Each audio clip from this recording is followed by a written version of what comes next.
रियासत में मीसाबंदियों की पेंशन बंद किए जाने पर सियासत तेज हो गई है।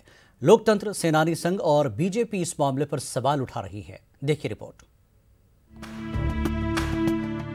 कमलनाथ सरकार की तरफ से मीसाबंदियों का पेंशन बंद किए जाने पर अब सियासत तेज हो गई है। लोकतंत्र सेनानी एसोसिएशन और बीजेपी ने सरकार के इस फैसले की मुखालिफत की है।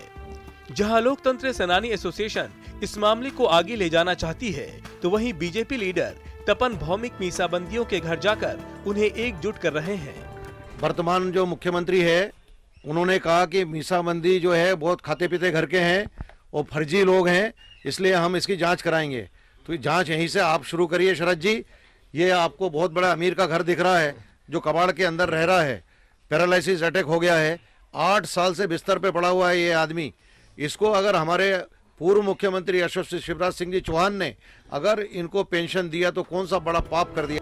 वहीं पेंशन बंदी से नाराज मीसाबंदी रियासत में एकजुट होने लगे हैं और सरकार के इस फैसले को बदले की नियत से की गई कार्रवाई और जल्दबाजी में लिया गया फैसला बता रहे हैं। मीसाबंदियों ने सरकार से इस फैसले पर फिर से गौर करने को कहा है। तो वहीं कांग्रेस के लीडरों ने कमलनाथ सरकार के इस फैसले का खैर मकदम किया है। ये निर्णय अभी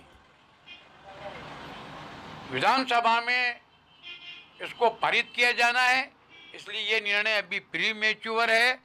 इसके बारे में ज़्यादा कुछ कहने की जरूरत नहीं है कि इसको कोर्ट में चुनौती दी जाएगी।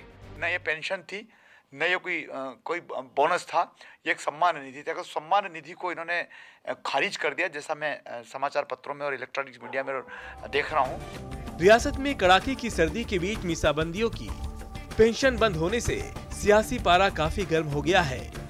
Bureau report, news 18। Madhya Pradesh